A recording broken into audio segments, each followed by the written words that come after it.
Station, this is Houston. Are you ready for the event? Houston, we are ready for the event. Westwood 1, this is Mission Control, Houston. Please call station for a voice check. This is Westwood 1. How do you hear me? Westwood 1, we have you loud and clear, and we're ready for your questions. Welcome on board the International Space Station. This is Westwood 1. How do you hear me? Westwood 1, station has you loud and clear. We're ready for your questions. Very good. International Space Station Commander Jeff Williams and Flight Engineer Kate Rubins of NASA are aboard the International Space Station, 250 miles above the Earth, and join us. Hello, and what part of the globe are you flying over right now, Commander? Well, you caught me off guard here. We've been, of course, we orbit the Earth every 90 minutes, so we could be any side of the globe. I haven't looked for a little while, but in about 15 minutes, we're going to be heading over Africa, so I suspect that we're in crossing the Atlantic right now. So right now you are over the Atlantic, and about every 90 minutes or so you circle the globe. What, how many miles per second is that? Well, 5 miles per second, 17,500 miles an hour, 25,000 kilometers per hour, whatever units you want to use. Pretty fast. Commander Williams, you've been in space numerous times. On this occasion, you're going to be outside the space station. Tell us about the spacewalk and what you and Flight Engineer Rubins will be doing. Well, Kate and I are going to go out here in a little over 2 weeks, and the primary task is to install an international docking adapter, which is something new. It's a new addition to the space station to enable the docking of the upcoming, now being developed, commercial crew vehicles that will be used to rotate space station crews from U.S. soil. Virgin Galactic was just granted a license from the FAA to bring tourists into space. Commander, would this docking station allow us folks to come aboard and join you soon? Well, potentially whoever can get on one of those vehicles destined to the space station could come join us. And I guess we'll just have to wait and see who those folks are. Flight Engineer Kate Rubins, how realistic or how many years away do you believe affordable space travel for the average citizen is going to be commonplace? Yeah, I think if you look at the history of aviation, it took us a long time really to get to reliable commercial aviation. And so it's actually extremely exciting. I feel like we're in the middle of that process right now for spaceflight. And we're seeing the development of a lot of new vehicles. As Jeff said, we're going to start to launch from U.S. soil soon. So for us just to be on the ground floor and to be able to install something on the International Space Station that's going to help all these commercial vehicles is pretty exciting. She has a degree in molecular biology and a PhD in cancer biology from Stanford University. Dr. Rubins, you've done a lot of research on HIV and infectious disease, and you helped the Army develop an Ebola therapy. A big issue across the U.S. and Central and Southern America right now concerns the Zika virus. I'm sure you are doing a lot of research in space on issues like osteoporosis, for instance, but let me ask you, are you researching the Zika virus cure? Well, that's a good question, and we actually have a specific level of biosafety that we allow on board because we're in this closed environment. So we constantly recycle our air and our water. So we couldn't have something that's a dangerous pathogen on board. But what we can observe is what happens to common human pathogens. And so we do know that just the viruses that you carry in your body reactivate and become a little bit more virulent on board. That's going to help us learn a lot about basic virus immune system interaction and some fundamental understanding of what makes viruses tick and how humans can fight them better. So in addition to your spacewalk and your duties as flight engineer, are you personally conducting experiments on this mission? Actually, I don't even really feel the need to do that much personal research up here. It's so much fun to just be able to participate in about 100 different scientific experiments. There's a few things that I want to pull out on the weekend just to see how fluids move around and do a couple of videos to demonstrate some of the unique properties of microgravity back on Earth. Right now, I'm just having fun being the the technician for all of these folks' research up here. We've got, like you said, a variety of heart cell and osteoblast research, and just too numerous to mention. Commander Williams, the astronaut who currently holds the American record for most time spent in space, is astronaut Scott Kelly at 340 days, but that record about to be broken soon. Yeah, I keep getting reminded of that. I like to I mean, it's been an honor to be to have throughout my career the opportunity to watch the space station grow, to work on it before the launch of the first element, and then to participate in the building of it in different phases, and now to see it in full utilization mode. So that's the really the tribute is to the international team and the partnership that made this magnificent orbital outpost in laboratory possible. Not bad for a guy who graduated first in his class in U.S. Navy Test Pilot School in 1993. How does Test Pilot School differ from the Top Gun program we're also familiar with, Commander? Well, the Test Pilot School, the Military Test Pilot School, trains you to evaluate aircraft based on their airworthiness and how the systems perform.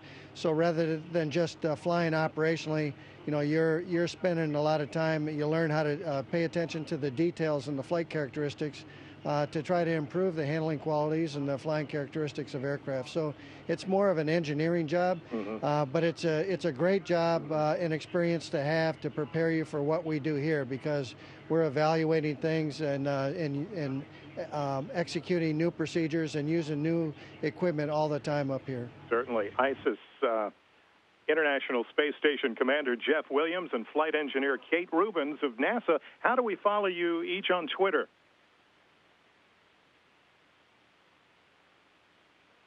So I'm trying to do a few posts to the @NASA Astronauts account, and that's actually a great account. You can follow all the NASA astronauts there, and you can also look at ISS Research or International Space Station accounts, and that'll update you about all the experiments, the exciting science, some of the EVA tasks we have up here. And we'll be watching you both during the spacewalk. Good luck to you both. Thank you very much. It was great to have you on board today.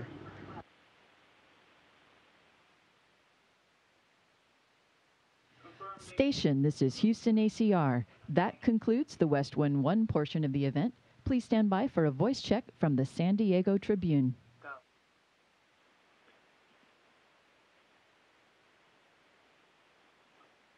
Hello, International Space Station. This is San Diego Union Tribune. This is the International Space Station. We have you loud and clear, and we're ready for your questions. Good morning, Commander Williams and Dr. Rubins. How are you this morning?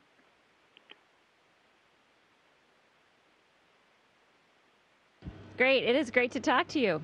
It's great to talk to you. I'm going to, did I hear that you guys were moving over Africa roughly at this hour?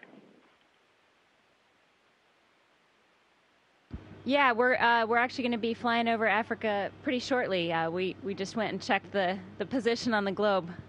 Okay. I wanted to begin with some scientific research questions and then move on to your upcoming spacewalk. Dr. Rubins, you spent some time this week doing heart research. What were you focusing on? Yeah, so this is actually a great capability for the space station. We're checking out the ability to grow heart cells, cardiomyocytes in the scientific terminology, and we're seeing if we can actually grow those in space. One of the reasons that we're doing that is while we're in space, we actually have an upward shift of our fluid. Without gravity, it doesn't drain your fluid down into your legs, and so this puts some unique stresses on your heart and the cardiovascular system.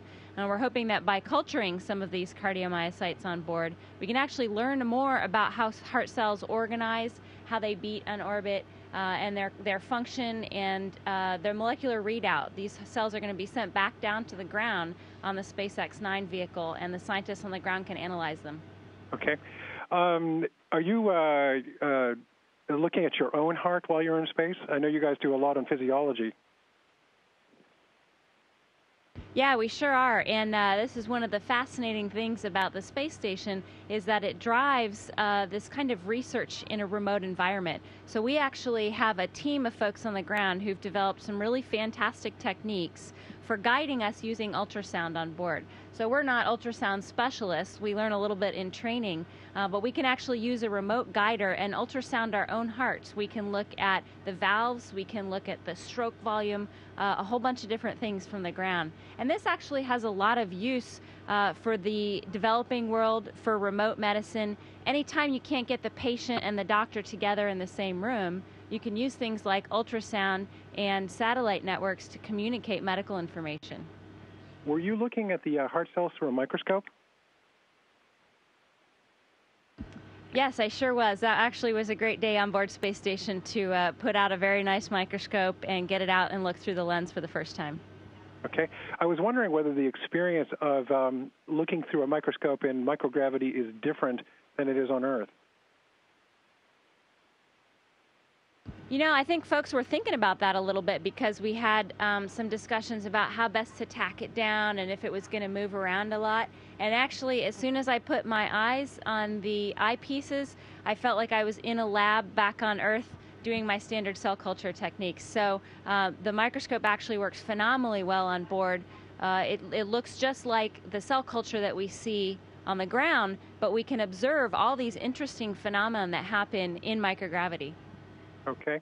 I read that you were going to become the first astronaut to do DNA sequencing in space, at Space Station. Is that correct, and have you done it yet? So we haven't done that yet, and I think there's a lot of talk about maybe being the first astronaut to do it, but really it's the first ground team to do it. These are the guys that have done all the hard work. There's a lot of folks at JSC, at NASA Ames, at one of the companies that we're working with that have put together all of the technology development to do this sequencer on board. And so it's a tech demo, it's a proof of principle. We're going to find out if this works in space. We're going to try to understand how we can do DNA sequencing and systems biology, modern molecular biology, while we're orbiting the Earth. Okay. Is that an Illumina thing? It seems like everything that comes to DNA sequencing is Illumina. Yeah, so the technology that's been developed for the space station is actually an Oxford nanopore. It needs to be small and portable and remote, and there's a lot of folks out there, I think, that are looking at a whole suite of different technologies. Anything that's a microfluidics chip would probably work really well up here. Okay. You've had a great deal of experience studying viruses. Have you been doing any virus research on station? So we actually have a great amount of microbiology research up here, which includes viruses and all bacterial organisms, yeast, fungi.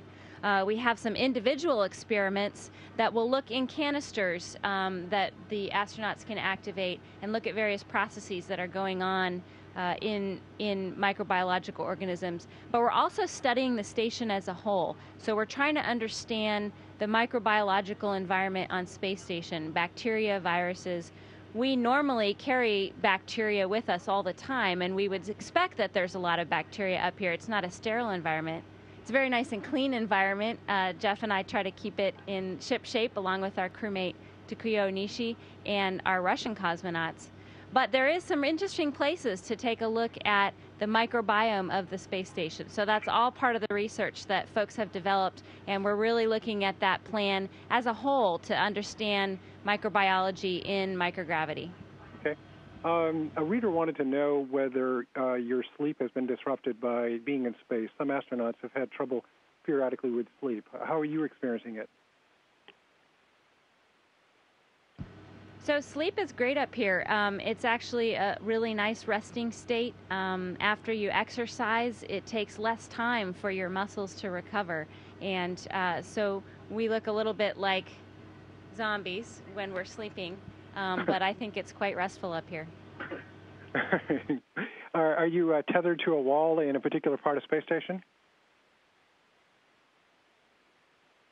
Yeah, we have a really small little crew quarters that we can use, and it's just a perfect amount of space. We've got a sleeping bag on the wall, and you can climb into your sleeping bag and go right to sleep here. Okay. This question is for the both of you. You and Commander Williams are scheduled to do a joint spacewalk on August 19th. In lay terms, what is the purpose of this spacewalk?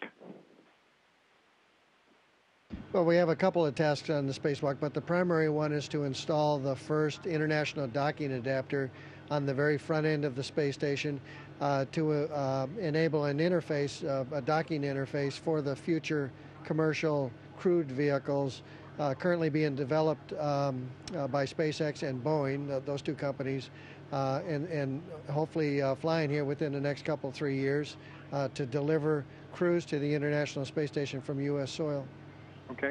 Commander Williams, you have a great deal of experience doing spacewalks. What kind of advice have you been passing on to Dr. Rubins for what will be her first spacewalk? Well, I'm very confident in Kate. She's going to do very well out there, but we are talking about the actual conditions of going outside and doing a spacewalk, moving large masses to include yourself, because the suit is several hundred pounds added to your body weight. That's a lot of mass to manage.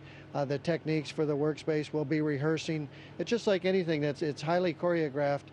We're going to be rehearsing the details over and over again up to the day of the spacewalk. Okay. Last couple of questions. Will the confines of your helmet make it difficult to see beyond what you're immediately doing, your immediate work? Well, it depends upon where you're facing. If your head is full of space station and you're buried in a work site, then you don't see much other than that. But oftentimes when you're translating around the outside of the space station, or you get a free moment, you can turn around and look out into deep space or look at the entire globe of the Earth. And those are some really memorable moments that I'm sure both of us will have in this upcoming spacewalk. Okay. Dr. Rubins, you have a lot of experience as a scuba diver. How different is the sensation of moving in microgravity from moving in water? That's a great question, and actually one of the things that I've been thinking about a lot ever since I've been up here is how similar the space station is to our training in the Neutral Buoyancy Laboratory at NASA. So we have what's essentially a very large swimming pool with a lot of the parts of space station structure underwater, and we spend hundreds of hours training underwater in the spacesuit. And so even things inside the cabin, like Jeff said, moving large masses, anytime you're trying to work with an object, you really see physics play out every day here. And so a lot of those lessons that we learned in our training really apply inside the space station as well, I think, on spacewalks. So there's a lot of similarities to scuba diving. There's even more similarities to our Neutral Buoyancy Laboratory training. Okay. When you and I spoke last October, you said you would be able to see La Jolla from space station and that you hope to photograph it. Has that come to pass?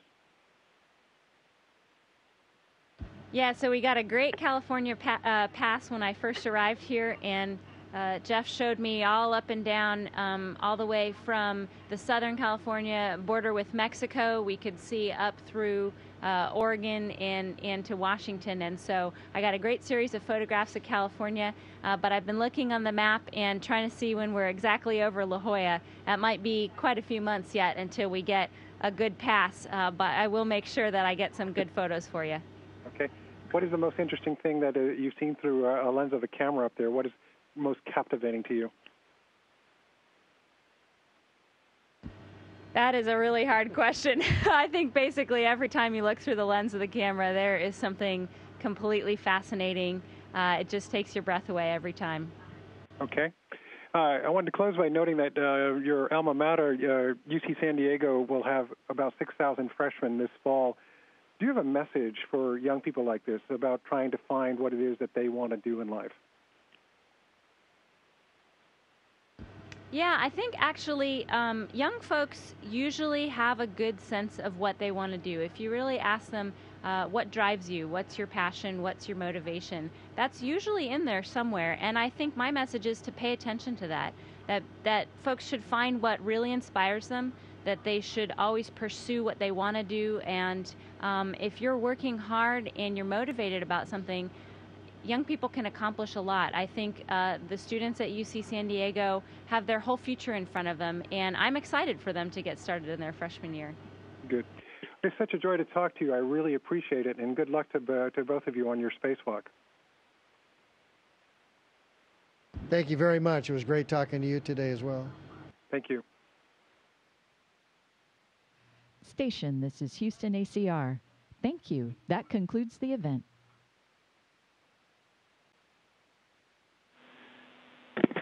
Thank you, Westwood One and the San Diego Tribune. Station, we are now resuming operational audio communications.